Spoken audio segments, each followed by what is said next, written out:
You're listening to the Public Health Entrepreneurs Podcast with your host, Dr. Charlotte Huntley. Greetings, everyone, and thank you for joining me on this episode. On this podcast, we explore topics that are of interest for professionals at the intersection of public health and entrepreneurship. My name is Dr. Charlotte Huntley, and I'm really happy that you've decided to join me on this episode. I'm a public health entrepreneur, and I have well over 25 years of experience in healthcare and in public health, and I've supported a lot of entrepreneurs along the way. I'm excited to support you as well. So on this topic today, we're going to talk about the topic of project management tools. Have you thought about a project management tool, or are you using one, or has that even crossed your mind? So it really doesn't matter where you are. If you're just getting started or you've been in business for a very long time, this is an important tool that is necessary for your path, this path of entrepreneurship, whether you're a consultant or podcaster or author, whatever it is. Our project management tool is going to help us organize, meet deadlines, and get things done that need to be completed to meet the deliverable, whatever the deadline, the objective, wherever you're heading, right? We need something to help us stay organized and make sure we get there. The short answer to my question of what's the best project management tool? When I get that question, I think to myself, really and truly, it is actually the best for you, whatever's the best for you. What's best for me may not work for you. I think there's a lot of options, which is great. We like to be able to make choices and have decisions and feel like we're picking something that works for us. It's a little bit, maybe not exactly a custom fit, but having options gives us the opportunity to pick something that's a best fit for us. But most importantly, it's just the one that you will actually use.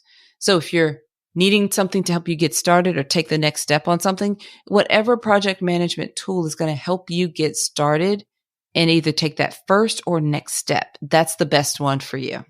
So I could tell you about something really fancy with lots of bells and whistles, but if you're going to spend 6 months trying to figure out how to learn it and not taking any other action, then it may not be the best one for you at that time. If there's something more simplified that you can integrate and run with it and take action, that may be the best tool for you at that time, at that moment. Okay. So are you following me so far? So the shiny, bright one with all the bells and whistles can be the one you aspire to, but I just don't want you to get stuck in the distraction of the shiny, bright objects, which can happen because there's something fancy and people talk about things that I even may share things on here that make you think, oh, wow, I can't wait to get that. But it's not that you need to stop what you're using that's working for you and then go grab something else just because it's suggested or talked about. So I preface that all the time because I'm going to give you some examples in just a moment of great project management tools. And it's not an all-inclusive list. It's just some personal examples that I like to share with you. But before I even do that, I just want to make sure that you think and you embrace the fact that whatever is the best for you is the one that you're going to use, the one that's going to help you get to the first or next step. It also needs to be something that is easy to operate. So it doesn't mean that you have to shy away from things that are complex. You certainly, like I said, some things you will decide to use and you're just going to need to plan for that learning curve. Maybe you plan for a period of time that it's going to take to learn how to use it, get your team up to speed and so forth. I absolutely understand that and I agree with that. But for a lot of us, the ease of operation is going to be more important than the bells and whistles at the beginner stage or when you're at a point where whatever you've used for a long time, you've outgrown, and it's time to move to something else. You need to really consider that ease of operation, not just for yourself, but for even your team. And maybe, you may decide that the one that takes a longer time to learn is the best fit for you, and that's perfectly fine, but consider these factors. I also want you to remember that project management tools, the best one is going to help you keep whatever it is, whatever the brain is, the best one for you should help you or help keep you or your project tasks. The best one for you should help keep your project tasks organized. I'll give you an example. With podcasting, we have so many steps in the podcast process. Podcasting is very time consuming and it takes a different level of dedication. And it's easy to start. So many people can start a podcast. It is not easy to stay consistent. It is not easy to stick with it for the long haul. It's very time consuming. There are a lot of steps. And if when you're doing it all by yourself, it can be very overwhelming. If you have some support, this is the place. My first support team member that I hired years ago was to help with the podcast. So there are so many steps. We use a project management tool that helps us keep up with all of the steps. So for every episode that is produced, there are so many steps that go into creating that episode. And if it's a solo episode like this, where it's just you and me, that's like one set of steps. But if we invite a guest, that's a whole different set of steps. So we use a project management tool that allows us to have a template where all of the steps that we need for these solo episodes, everything gets checked off and completed, because there are several different people involved in the production of this episode. So I have an on-site assistant. So we have a team member that's full-time in the business that helps with all these different tasks with the podcast episode, myself. And then we hand it off to a team, an editing team, which includes an audio editor and then a different set of editors that will listen and write the script for it and put everything together to make it sound wonderful. And then we go through another set of steps to get it scheduled and out to Apple Podcasts and Spotify and all the places that you're listening. So there's a lot of steps, and they're similar when there's solo episodes like this. And then the episodes for guests are all similar. So we have a set of tasks and we have a project management tool that keeps track of that. So when I finish my part, I check a few things off, and then that triggers an alert to another team member to finish putting different pieces together. And then they send it over to the editing team, and that triggers a different set of alerts that will let us know when the editing team finishes with that and gets it back to us. And it even brings in our social media team, because then they know when everything is complete, then they can create the posts and get everything out to social media. So that project management tool helps us keep all of those things organized, because while we're doing this, while they're processing one episode, we could be starting the next episode. So there are multiple episodes in progress at the same time. And then we have more than one podcast as well. So it can be very complex. So a good project management tool, the one that we're using, is helping us keep all of those different parts very organized. Not to mention we have our consulting business and our client work and our different projects that have all these different deadlines and due dates and things that need to be done. It can be very overwhelming to try to keep that in your head, but a good project management tool helps us stay organized. That's huge. So whatever project management tool you decide to use, make sure that it helps you stay organized. And then the other part of that is it keeps you on time. So the best project management tool will keep you and your project on time, meeting the deliverables, and the deadlines for the deliverables is important, right? You want your clients to be happy that you completed it when you said you were going to complete it in that proposal. So a good project management tool will have those features that help you meet the deadlines and keep your project on time. So what I say to my team when I think about our project management tool is that our project management tool makes sure that things get done. That's its purpose in our business. It's to make sure that things get done. So when it gets to the project management tool, like it sits in other places, but when we get it to the project management tool, that's when it's like making sure things get done. For example, with the podcast, there's a separate document we'll use to organize our thoughts and ideas for episodes, and I'll outline things in different places. But when it's actually time to produce and create it, it goes to the project management tool. Okay. It took us a while to kind of get to that organizational point. So here are some examples for you. Excel, or a spreadsheet. So whether it's Google Sheets or Excel, let's not underestimate the power there, because at the very beginning, if you're at the beginning, that is the best thing. You can organize everything you need to do very well in that Excel sheet. If you only have, maybe if you're coaching, if you've got just a few clients, you may only need something like a spreadsheet. I kept mine very organized on a spreadsheet at the beginning. When you're just getting started with a lot of things, you can organize so much in a spreadsheet. We use spreadsheets like nobody's business around here because they keep everything organized. All the details are together. And that's what I meant earlier. We get it organized, get our thoughts out. And then when it's time to put it into action, it moves to the another tool. At the very beginning, though, everything happened from the spreadsheet, beginning to end. We put the deadlines, due dates, everything in there. We just managed that in our calendar.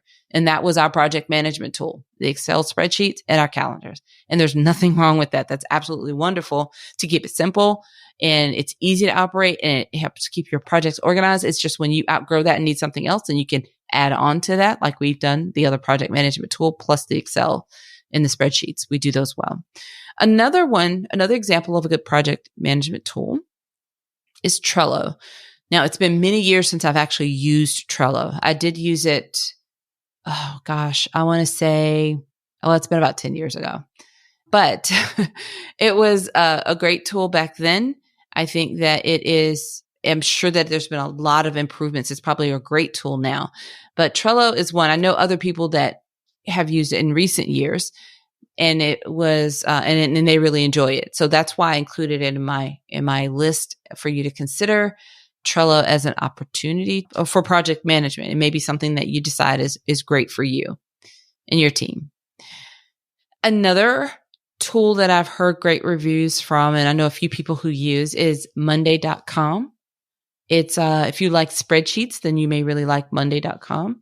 I don't really have any personal experience with it, so I don't have any input other than a few people that I do know well. I really enjoy that one. We considered it, and I can't remember why we didn't use it, but we did consider it one time, but I have not ever used it. Another one that's really popular that I know a lot of people who use this one, is ClickUp. They really like its features, and there's a free version of ClickUp that people really like, and they talk about how great the features are. I have not used ClickUp, but I know so many people who do use it. So, and I hear about the free version. So that's a great way to start, because there's a lot of robust tools that you can try out in the free version to see if it's really something that will work for you. I think if you'll have to decide for yourself. I know in my business, we use Asana.